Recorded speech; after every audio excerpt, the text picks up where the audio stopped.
Welcome to the second part of the Neurofascial Release Conference.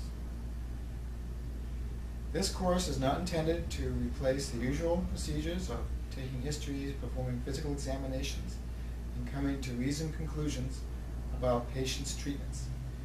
We're simply presenting some ideas that you may find helpful in your practice, and presenting a paradigm and some principles that you can use to apply to a whole host of human ills. The osteopathic part fits in as the answer, or part of the answer, as part of a team for helping to get patients feeling better. One of the most common kind of strains is the passive strain. In this, we evaluate the motion and we find a resistance as we come to our end field, as if the tension goes bigger and bigger and bigger, then we can't get any further. That's a passive strain.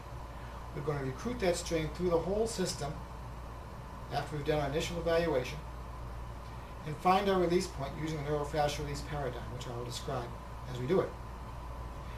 We'll wait for our release to occur in the system, which will be the relaxation of the tension we feel at the end point of our passive strain. Go back and check the system to see what's happened.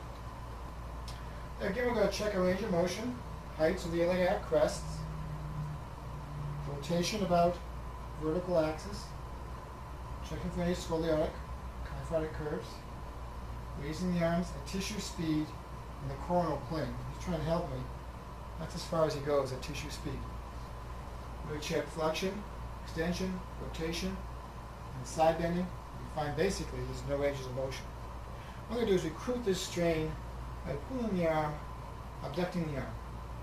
I'm going to wind it through the whole body. I'm feeling the tension come through the whole system, so it's recruited. Put my hand anywhere in the body, and if I go in a direction away from the release point, nothing happens here.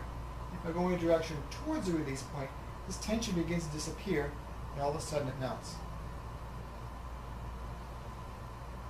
And the resistance out of the system. So now we're going to go back and see what effect that strain pattern was on this whole mechanism.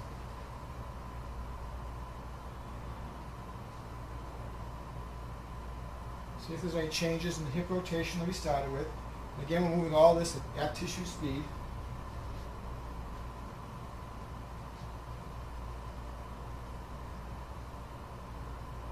You see that a lot of things have changed. Some things have changed a little. Some things have changed a lot.